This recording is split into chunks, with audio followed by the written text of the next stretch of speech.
छत्तीसगढ़ दुर्ग की जन समर्पण सेवा संस्था लगातार शहर में अपनी सेवाएं दे रही है। संस्था के 3000 दिन पूरे होने के साथ आज निःशुल्क कोटना एवं सकोरे किया वितरण। संस्था के अध्यक्ष ने बताया कि आज 4000 सकोरा और 400 कोटना वितरण किया गया। भूखे मनुष्यों के साथ अब बेजुबान जानवरों के दर्द को समझते किया जा रहा ये सेवा कार्य।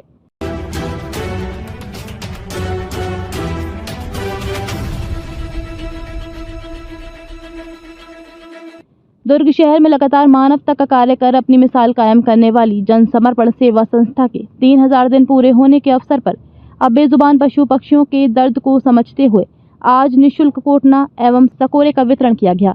इस अवसर पर दुर्ग महापौर अलका बागमार, दुर्ग ग्रामीण विधायक ललित चंद्राकर भी मौके पर पहुंच अपनी शुभकामनाएं देते हुए इस पुनीत कार्य की सराहना की। आपको बता दें कि जन समर्पण सेवा संस्था द्वारा विगत वर्षों से बिना रुके बिना किसी दिन नागा किए प्रतिदिन की जा रही निःशुल्क भोजन सेवा, गौ सेवा, पशु पक्षियों की सेवा, दिव्यांगजनों की सेवा को 3000 दिवस पूर्ण होने के अवसर पर शहर में गौ माता एवं अन्य पशु पक्षियों के दाना पानी रखने हेतु निःशुल्क कोटना एवं सकोरे वितरण का आयोजन किया है, जिसमें शहर के सभी वार्डों के लिए बाकायदा पार्षद को आमंत्रित कर आए अतिथियों के हाथों वितरण कराया गया। वहीं इस अवसर पर इस पुनीत कार्य को देखते हुए शहर के एक सुलझे व्यक्तित्व के धनी व्यापार जगत से जुड़े शमशुद्दीन थर्रानी और महमूद थर्रानी ने जन समर्पण सेवा संस्था के अध्यक्ष बंटी शर्मा का पुष्पगुच्छ से स्वागत किया और निरंतर इस पुनीत कार्य की बात कही। देखिए क्या कहा अतिथियों ने। संस्था का आज 3000 दिवस पूर्ण हुआ है। इस ऐतिहासिक अवसर को हम एक सुनहरा अवसर बनाने के लिए आज दुर्ग शहर की जनता के लिए हम लोग कोटना और सकोरे वितरण कर रहे हैं। आम जनता के दुख दर्द को तो हर व्यक्ति समझ जाता है, पर पशु पक्षियों के दुख दर्द बेजुबान जानवर का कोई नहीं समझता।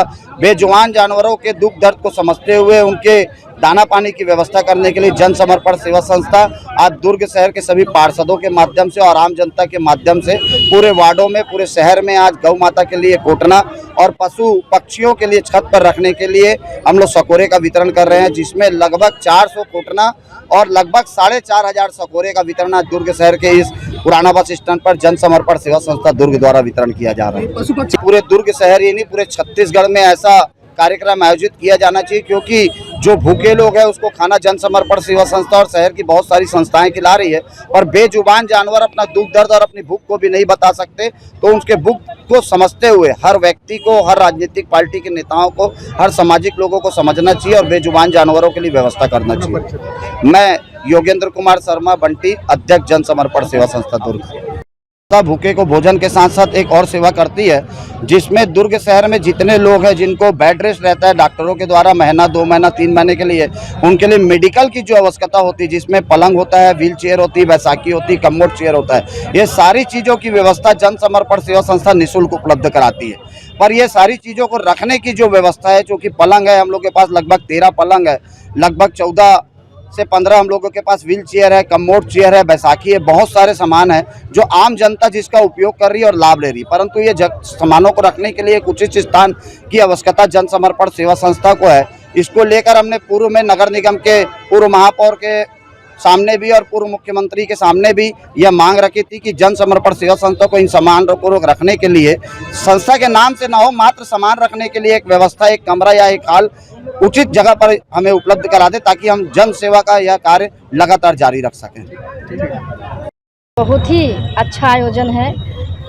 समर्पण सेवा समिति द्वारा बंटी शर्मा जी के नेतृत्व में आज सकोरा और कोटना वितरण किया जा रहा है। कुछ दिन पहले और यहाँ पर सकोरा वितरण किया गया, प्याऊ घर खोला गया था, तो उस समय बात हुई थी कि गर्मी इतनी है, हम इंसान को जब इतनी तकलीफ़ होती है तो जो जीव जंतु हैं, पक्षी हैं और गाय है, ये सब के लिए भी हमको पानी की व्यवस्था करनी चाहिए करके, तो उसी दिन ये विचार हो गया था कि सकोरा वितरण भी करना है और कोटना भी वितरण करना है। मेरे ख्याल से हर वार्ड में 5 कोटना दिया जा रहा है और सकोरा भी 40 सकोरा दे रहे हैं। जिस तरह से शहर में इस तरह की संगठनें काम कर रही हैं और आगे अच्छा प्रयास करने की कोशिश कर रही है, तो अभी हाल ही में आपके द्वारा जो राम रसोई को आपने जगह दी निगम के द्वारा, तो इनकी भी एक मांग है कि फाइल मंगाया गया है और उसको देख रहे हैं कि क्यों प्रॉब्लम आ रहा है? 2-3 दिनों से जो पेयजल की व्यवस्था भी गड़बड़ा गई सभी वार्डों में देखा जा रहा है, गर्मी के मौसम देखते हैं। जी, वो कुछ मशीनरी फॉल्ट था और फॉल्ट ठीक कर लिया गया है, अब पानी बराबर मिलेगा क्या सभी इस वार्डों में। गर्मी के सीजन में टैंकर मुक्त शहर हो पाएगा? इस गर्मी के सीजन में नहीं हो पाएगा, क्योंकि हम मार्च में शपथ ग्रहण लिए हैं, अप्रैल में आपकी गर्मी चालू हो गई। पिछले सरकार का जो भी काम था, अमृत मिशन भी रोक दिया गया था, ये उसी का परिणाम है। आप अगले गर्मी में देखेंगे पानी की समस्या नहीं रहेगी। क्या ये दावा के रूप में आप कहना चाहते हैं? बिल्कुल दावा के रूप में कहेंगे। समर्पण सेवा समिति के अध्यक्ष बंटी शर्मा भाई को सबसे पहले तो मैं साधुवाद दूंगा, धन्यवाद दूंगा कि निरंतर आज 3000 दिन हो गए कि भूखे तक ये स्वयं पहुंचते हैं और उस भूखे को पेट भरने का काम कर रहे हैं। ये शायद मानवीय सेवा का इससे बड़ी मिसाल कोई हो नहीं सकती है। इनके लिए एक शेर अर्ज करूंगा कि मुझको है नाखुदाओं किनारों से दूर ही रखना, मुझको है नाखुदाओं किनारों से दूर ही रखना, वहाँ लेके चलो कि जहाँ तूफान उठने वाला है। हर बाधाओं को लांग कर बंटी भाई कोरोना काल ऐसा कोई दिन नहीं गया और हर दिन इन्होंने अपनी निरंतर सेवाएं जारी रखी और अपने इस पुनीत कार्य को जारी रखा।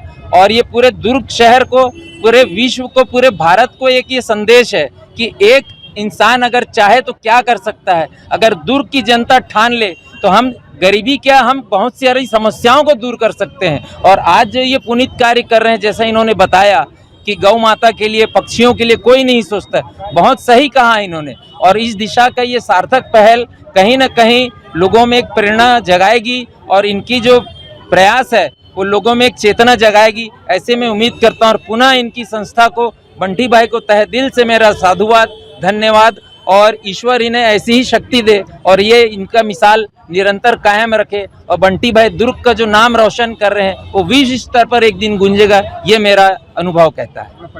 मैं शमशुद्दीन थारानी, पुराना बस स्टैंड दुर्ग में श्री ट्रेडर्स, मेरा जूते चप्पल का व्यवसाय है।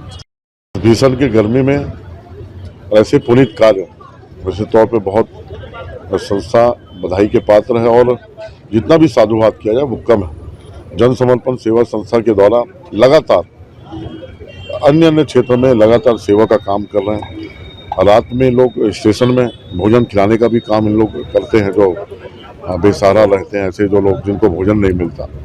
और अभी गर्मी के समय में कटोरा, जिसको चिड़िया को पानी पिलाने के लिए, पशु को पानी पिलाने के लिए कोटना, लगातार ये लोग वितरण करने का काम संस्था के द्वारा सुबह से ये कार्य जारी है। और ऐसे भीषण गर्मी में पशुओं को पानी पिलाना, चिड़िया को पानी पिलाना, ये पुनीत कार्य है। और हमारी सभ्यता, हमारी संस्कृति, हमारा संस्कार भी है कि हम उन सभी लोगों का, हमारा वसुधैव कुटुंबकम, हम सबके उन्नति, सबके विकास और सबके सेवा के लिए हम लोग बात करते हैं। तो ऐसे जो निर्जीव लोग हैं, जो लोग बोल नहीं सकते, जो लोग कुछ कह नहीं सकते, उनको भी ये संस्था के द्वारा उनको पानी पिलाने का काम इस भीषण गर्मी में, ये बहुत पुनीत कार्य है। और मनोज शर्मा, बंटी शर्मा और उनके पूरे संस्था के लोग ये लगातार ये काम, सेवा समर्पण का काम बहुत सारे और क्षेत्र में करते हैं। मैं उनको बधाई देता हूँ, साधुवाद देता हूँ और निरंतर ये काम उन लोग करते रहे। और आने वाले समय में समय समय पे जो सेवा का भाव है वो लोग जुड़ते जा रहे हैं और ये निरंतर चलते रहे, ये हम सबकी भाव है, हम सबकी सोच है। और मेरी बधाई भी है, दुआ भी है कि वो लोग ये काम में लगातार और आगे करते बढ़ते हैं। सेवा होता है और सेवा कोई भी करे, ये हमारी परंपरा है, हमारी संस्कृति है कि हम लोग मानव जाति लोग हैं। और हमारे जो भारत देश की सभ्यता संस्कृति है, यहाँ पे हमारी बरसों से हमारी जो संस्कृति चली आ रही है कि हम लोगों का सेवा करना, सभी का सेवा करना, चाहे वो पशु हो, चाहे निर्जीवी हो, चाहे मानव जाति हो। और आज ये संस्था के द्वारा लगातार बहुत सारे क्षेत्रों में काम कर रहे हैं और चाहे वो रजिस्टर्ड रहे चाहे ना रहे, हमारी भाव होना चाहिए, हमारी सोच होना चाहिए। और ये संस्था की सोच है, ये भाव है। मैं उनको प्रणाम करता हूँ, उनको मैं बधाई देता हूँ, उनको साधुवाद देता हूँ। कमी हो रही है सामान रखने में या उसको लेकर इन्हें आवेदन भी किया, तो आपके द्वारा क्या पहल रहेगा इनके लिए? निश्चित तौर पे आने वाले समय में संस्था के द्वारा अगर ऐसी कुछ विषय जो है सामने अगर संज्ञान में आए तो निश्चित में दूर करने का काम करेंगे और एक उचित स्थान उनको देने का काम करेंगे। ग्रामीण क्षेत्रों में भी, गाँव में जब ये भीषण गर्मी शुरुआत होता तो गाँव में भी पेयजल, वहाँ के गाँव के लोग मिलजुल के पानी पिलाने का काम करते हैं, घड़ा रखते हैं और घड़े के माध्यम से एक कोई भी चौक हो, चौराहे हो, वहाँ पे रख के वहाँ पे जो भी आवाजाही जो चाहे राहगीर है, चाहे गांव के लोग हैं, उनको पानी पिलाने का काम, ठंडा पानी पिलाने का काम करते हैं। और इस भीषण गर्मी में ठीक कह रहे हैं, इस साल गर्मी बहुत ज़्यादा तेज पड़ रही है और इसके और कई कारण हैं, उसमें आप लोग सब जानते हैं। लेकिन हम लोग का प्रयास है कि वाटर लेवल भी ठीक हो, वाटर हार्वेस्टिंग के सिस्टम से सभी गांव वालों को जागरूक करने का काम कर रहे हैं कि सोख्ता जो होता है, पहले हर गांव में, हर घर में सोख्ता हुआ करता था, हम लोग फिर जागरण के माध्यम से सोख्ता सबको बोल रहे हैं अपने अपने घर में सोख्ता करें और पेड़ लगाएं, पानी को अधिक से अधिक, क्योंकि पेड़ एक बड़ा माध्यम है पानी को रोक के रखने का इस गर्मी के समय, और जन जागरण के माध्यम से इसको हम लोग हल करने का प्रयास कर रहे हैं। गाँव में अभी अमृत मिशन और जल मिशन के दोनों में काम चल रहा है। कहीं कहीं बहुत जहाँ विकट स्थिति है वहाँ पे तत्काल बोल करके, या अगर नदी वहाँ पास है तो टैंकर के माध्यम से अभी पानी की व्यवस्था कर रहे हैं, लेकिन आने वाले समय में इन सब समस्या को दूर करने का पूरा प्रयास है।